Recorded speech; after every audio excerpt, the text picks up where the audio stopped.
Hello everyone स्वागत करुच्ची पिलामाने आजिर आउ एक नुआ वीडियो को आज आम भिडियो आलोचना करवा चतुर्दश पादी कविता संपर्क में अनेक गुड़िए पुस्तक चतुर्दश पदी कविता बोली दि जाइए किंतु चतुर्दश पदी कविता नुह यहाँ चतुर्दश पादी कविता बोली कहुए कारण ये कवितार केतोटी पाद थाए 14 गोटी पाद विशिष्ट गोटे लेखाएं पद रही है से यार नामकरण होती चतुर्दश पादी कविता कारण ये जो कविता रे 14 गोटी धाड़ी को लेकिन गोटे गोटे पद सृष्टि होता है जेहेतु यह 14 गोटी पाद को लेकिन यार सृष्टि से कविता को कहुई चतुर्दश पादी कविता इंग्राजी सनेट शब्दर अर्थबोधक भाव में चतुर्दश पादी पारिभाषिक शब्दटी आधुनिक साहित्य क्षेत्र में सुविदित संक्षेप में कहले चतुर्दश पाद बा चारण विशिष्ट कविता ही चतुर्दश पादी कविता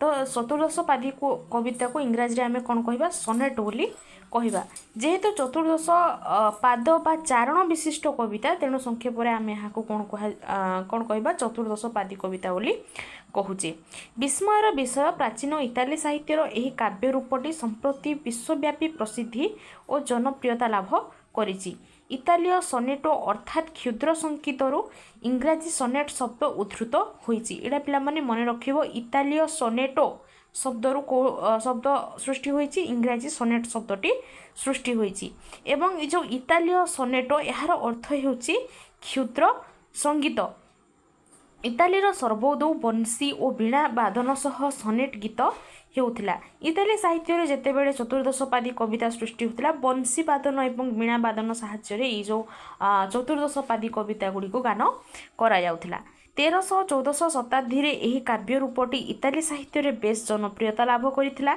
इटालीय कवि पेट्रार्क लेखनीर चतुर्दश पादी कविता परिपूर्ण रूप लाभ करिथिबारु तांकु सनेटर जनक भाव में ग्रहण करा जे एटा गोटे बहुत गुरुत्वपूर्ण कथा जे चतुर्दश पादी कवितार जनक होउचंती पेट्रार्क से होउचंती जणे इटालीय कवि एवं से प्रथम करी कोन करथिले चतुर्दश पादी कविता रचना करथिले एवं सेगुडी को इटाली साहित्य रे बेस जनप्रिय लाभ करथिला केबे 1300-1400 शताब्दी रे गठन रीतिर संगति प्रांत मिलन रीतिर विविध वैचित्र्य और आंगिक भाव मध्य समांतराल संस्कृति प्रभृति कारण चतुर्दश पादी कविता पाश्चात्य तथा प्राच्य साहित्य रे बहु जनप्रिय ये जो चतुर्दश पादी कविता यार गठन रीति एक भिन्न प्रकार ता सहित आम देखिपर प्रांत मिलन रीति विविध प्रकार वैचित्र्य एथिरे प्रतिपादन कराई आंगिक एवं भाव दृष्टि भिन्न से कौन हो चतुर्दश पादी कविता प्राच्य साहित्य हो कि पाश्चात्य साहित्य हो यह अधिक जनप्रियता लाभ करि संगीत अपेक्षा एतादृश कविता अधिक चिंतामूलक और ज्ञानगर्भक मानविक अभिज्ञता और अनुभूति संपर्क में एथिरे अभिमतर अवकाश थिबारु गभीर दार्शनिकपूर्ण होता है यह कविता गुड़िक कौन नुह ए आंतरिक भावना प्रकाश पाई न थाए एथिरे संगीत अपेक्षा अधिक चिंतामूलक ज्ञानगर्भक कथा ज्ञानगर्भक विषय वस्तु गुड़िक ये चतुर्दश पादी कवितार प्रकाश पाई थाए तेणु एथिरे अभिमतर जड़े जो कवि रचना करिथांती चतुर्दश पादी कविता तो तांकर दार्शनिक पूर्ण कौन चिंताधारा एथिरे परिस्फुटन होता है एवं से एथिरे निजर अभिमत मध्य प्रकाश करिवार अवकाश तांको निकटरे रही है इंग्राजी साहित्य चतुर्दश पादी कवितार मुख्यतः दुई गोटी विभाग परिलक्षित होता है यह मिल्टनीय और शेक्सपियर यही भाव में इंग्राजी साहित्य आम दुई प्रकार कौन चतुर्दश पादी कवितार दुई गोटी विभाग देखिपर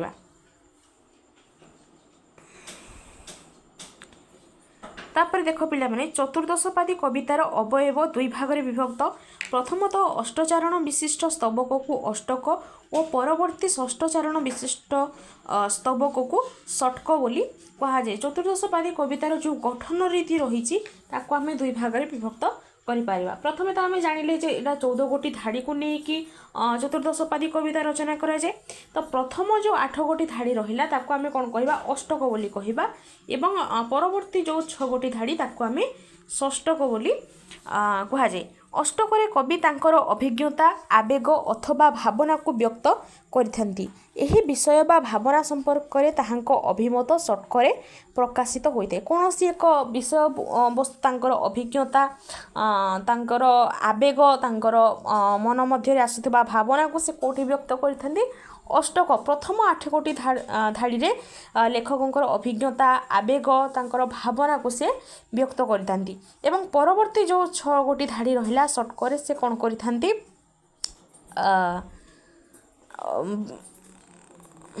এই বিষয় বা ভাবনা সম্পর্কে তাঁর সে অভিমতକୁ ସେ ପ୍ରକାଶ କରିଥାନ୍ତି ପରବର୍ତ୍ତୀ ବା ଶେଷ 6 ଧାଡ଼ିରେ। ସନେଟ୍ର ଅଙ୍ଗସଜ୍ଜାରେ ପ୍ରଥମରୁ 4 ପାଦ ବିଶିଷ୍ଟ 2ଟି ସ୍ତବକ ଓ 3 ପାଦ ବିଶିଷ୍ଟ 2ଟି ସ୍ତବକ ପରିଲକ୍ଷିତ ହୋଇଥାଏ। ଏହାର ପ୍ରାନ୍ତ ମିଳନ ରୀତିରେ କେତେ ଗୋଟିଏ ବୈଶିଷ୍ଟ୍ୟ ଦେଖିବା ପାଇଁ ମିଳେ। ପେତ୍ରାରଙ୍କ ଚତୁର୍ଦ୍ଦଶପାଦୀ କବିତାର ପ୍ରାନ୍ତ ମିଳନ ରୀତି ହେଉଛି କ ଖ ଖ କ କ ଖ ଖ କ ଗ ଘ ଙ ଗ ଘ ଙ। ଏଗୁଡ଼ିକ ପିଲାମାନେ ଆମେ ଆଗକୁ ଗଲେ ଜାଣିପାରିବା। ଅର୍ଥାତ୍ ଏହାର ଅଷ୍ଟକ ବିଭାଗରେ ପ୍ରଥମ ଚରଣ ସହ ଚତୁର୍ଥ ଚରଣର, ଦ୍ୱିତୀୟ ସହିତ ତୃତୀୟ ଚରଣର ଏବଂ ପଞ୍ଚମ ଚରଣ ସହ ଅଷ୍ଟମ ଚରଣର ଏବଂ ଷଷ୍ଠ ସହିତ ସପ୍ତମ ଚରଣର ପଦ ମିଳନ ହୋଇଥାଏ। ପରବର୍ତ୍ତୀ 6 ଚରଣର ମିଳନରେ ବିଭିନ୍ନତା ଦେଖିବାକୁ ମିଳେ। ମୋଟାମୋଟି ଭାବରେ ସନେଟ୍ର ଅଷ୍ଟକ ବିଭାଗରେ ପ୍ରାନ୍ତ ମିଳନରେ କ ଖ ଖ କ କ ଖ ଖ କ ଓ ଷଟକ ବିଭାଗର ପ୍ରାନ୍ତ ମିଳନରେ ଗ ଘ ଗ ଘ ଗ ଘ ଅଥବା ଗ ଘ ଙ ରୀତି ଅନୁସୃତ ହୋଇଥାଏ।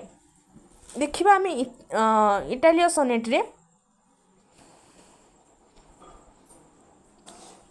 ଦେଖ ଏ ଗୋଟେ ଉଦାହରଣ ନେଇକି ବୁଝାଯାଇଛି ଏ ବି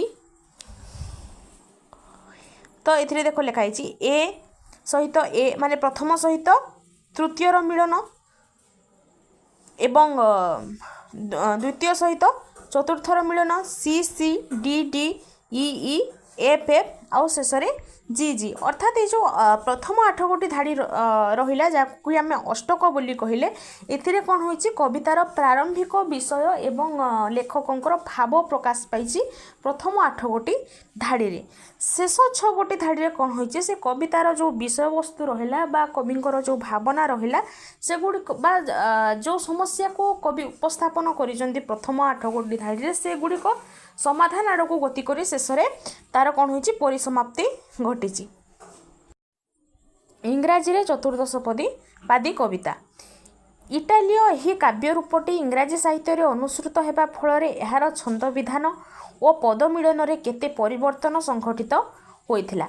ସେକ୍ସପିୟରଙ୍କୁ ଇଂରାଜୀର ସର୍ବଶ୍ରେଷ୍ଠ ସନେଟ୍ ରଚୟିତା ଭାବରେ ଗ୍ରହଣ କରାଯାଏ।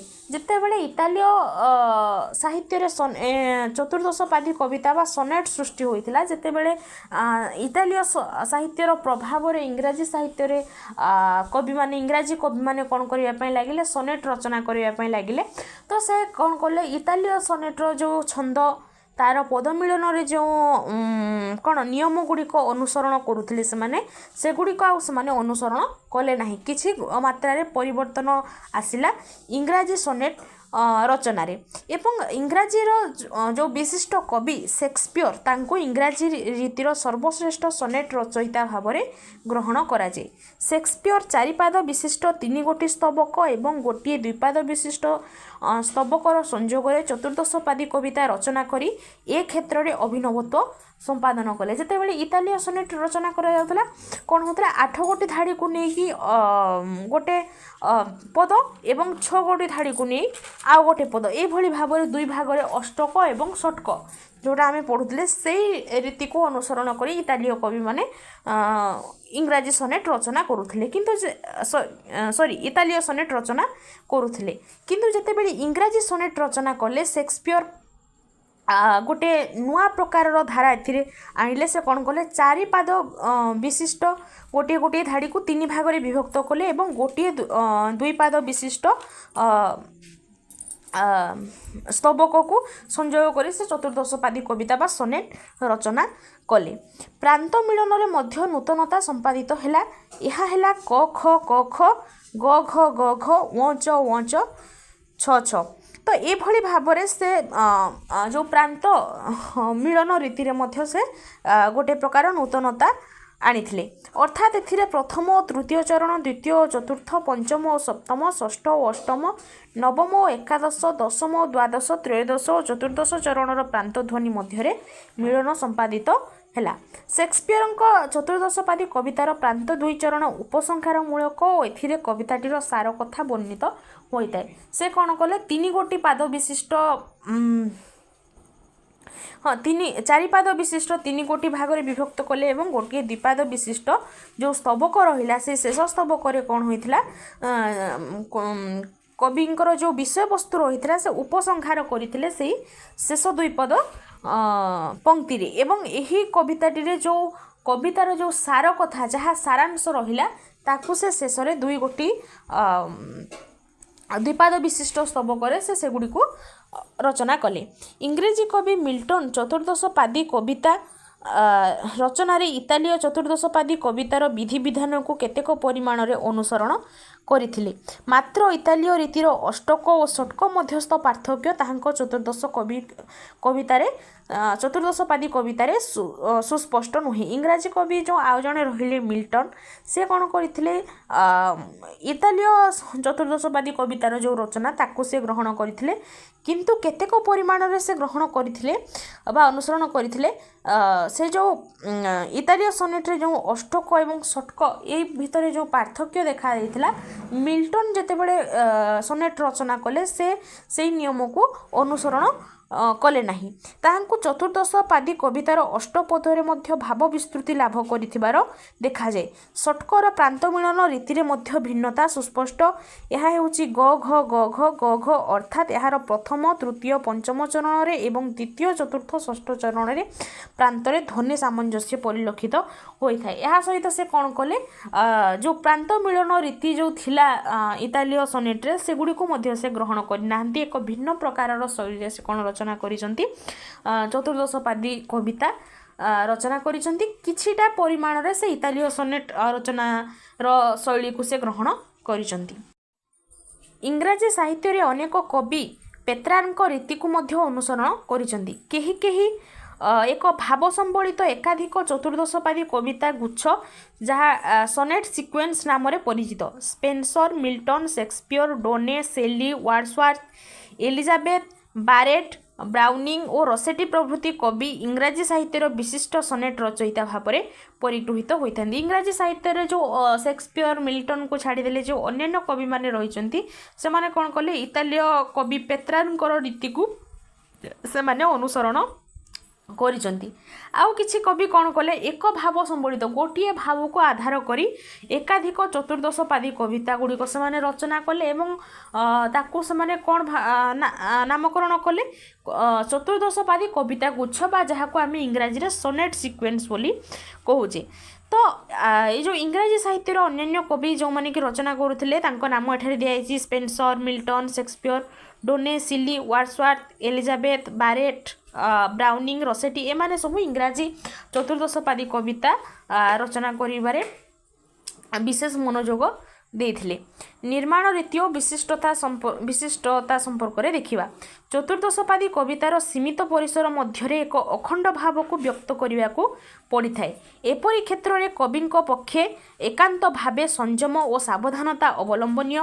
केही केही आलोचक सोनेटर स्वल्प अवयव और छंद बंधनर जटिलता कवि कल्पना को उपयुक्त भावे प्रकाश कराइबा पक्षे प्रतिबंधक स्वरूप बोली मत व्यक्त करती। मात्र कवि वर्ड्सवर्थ मतरे यही बंधन ही भाव और कल्पनार स्मृति को मधुरतर करिथाए। चतुर्दशपदी कवितार अवयव सीमित आकार रे थाए अर्थात केते गुड़िए निर्दिष्ट धाड़ी रे माने 14 गोटी धाड़ी मध्य एक भाव को कवि को निज भाव को अभिव्यक्त करने पड़ी थाए। से जितेबले कवि सोनेट रचना करती चतुर्दशपादी कविता रचना करती संयमतार सहित एवं सावधानतार सहित निजर भाव को 14 गोटी धाड़ी मध्य सीमित रखी उपस्थापन करने पड़ी थाए। से अनेक जन अनेक व्यक्ति कहती जे एक निर्दिष्ट भाव को गोटे चतुर्दशपादी कवितार एक सीमित ପରିସର ମଧ୍ୟରେ ନିଜର ଭାବ ବ୍ୟକ୍ତ କରିବା ଅନେକ କ୍ଷେତ୍ରରେ ସମସ୍ୟା ସୃଷ୍ଟି କରିଥାଏ। କିନ୍ତୁ କବି ୱାର୍ଡସୱାର୍ଥ ଏହି ସମସ୍ୟାକୁ ନେଇ ସେ କହିଲେ ଯେ ଏହି ବନ୍ଧନ ବା ଏହି ଆବଦ୍ଧତା ହିଁ ଏହି ଚତୁର୍ଦ୍ଦଶପାଦୀ କବିତାର ଏକ ମୁଖ୍ୟ ବୈଶିଷ୍ଟ୍ୟତା ଏବଂ ଏହି ବନ୍ଧନ ହିଁ ଭାବ ଏବଂ କଳ୍ପନାର ସ୍ମୃତିକୁ ମଧୁରତର କରିଥାଏ। ବଙ୍ଗକବି ମୋହିତଲାଲ ଚତୁର୍ଦ୍ଦଶପାଦୀ କବିତାକୁ ବିଗାଢ଼ ନିବଦ୍ଧାତନ୍ୱୀ ଓ ଡିଜି ରସେଟି ଏହାକୁ ମୁହୂର୍ତ୍ତର ସ୍ମୃତିସ୍ତମ୍ଭ ନାମରେ ଅଭିହିତ କରିଛନ୍ତି। ପୁନର୍ଜାଗରଣ ଯୁଗରେ ଚତୁର୍ଦ୍ଦଶପାଦୀ କବିତା ମୁଖ୍ୟତଃ ପ୍ରେମାନୁଭୂତିମୂଳକ ଥିଲା। ମିଲ୍ଟନ ହିଁ ସନେଟର ବିଷୟବସ୍ତୁକୁ ସମ୍ପ୍ରସାରିତ କରିଥିଲେ। ନୈତିକ ଓ ରାଜନୈତିକ ଆଲୋଚନାକୁ ଏହାର ମୁଖ୍ୟ ଉପଜୀବ୍ୟ ବିଷୟ ଭାବେ ଗ୍ରହଣ କରି ପରବର୍ତ୍ତୀ କବିମାନେ ମିଲ୍ଟନକୁ ଅନୁସରଣ କରିଥିଲେ।